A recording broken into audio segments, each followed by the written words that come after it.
Mga best, mga unta og mangga naputol ang punuan. So while mga unta magpanita na ami hot chili bagoong. Lala, di ba?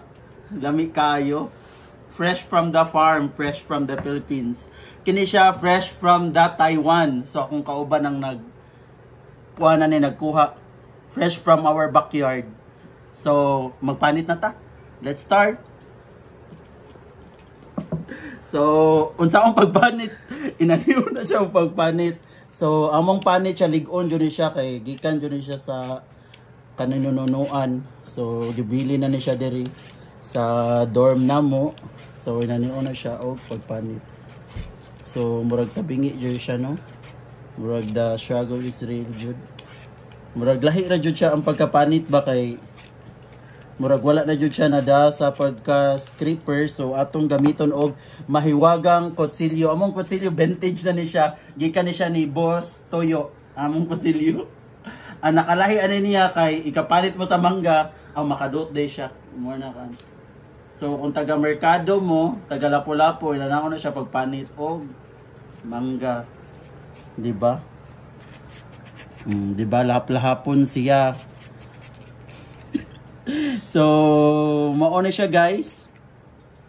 Yan siya. Oh, lasos, 40 na dyan lamia sa mangga. Diba?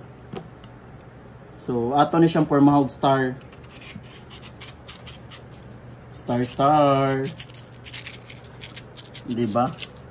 Tanawa lang po na. Uy, suskogi. Paningot dyan din taon na nagpanit sa mangga. Bisig fully air-code min diri. Dato-datoon dyan din dapita. Diba? Diba? Certified di siya mamaligyaig mangga. So, ano na siya certified. Ato po na siyang buhatag star. Diba? Ato na siyang buhatag star. So, tanawa ang mangga guys. Oh, lami kayo. Atong tipakan di. Diba? Ato isaw-saw. Diba?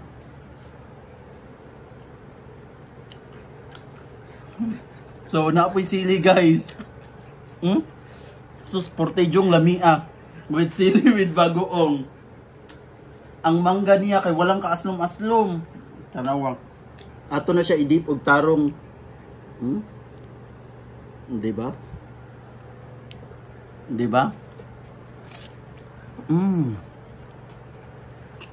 Let's eat.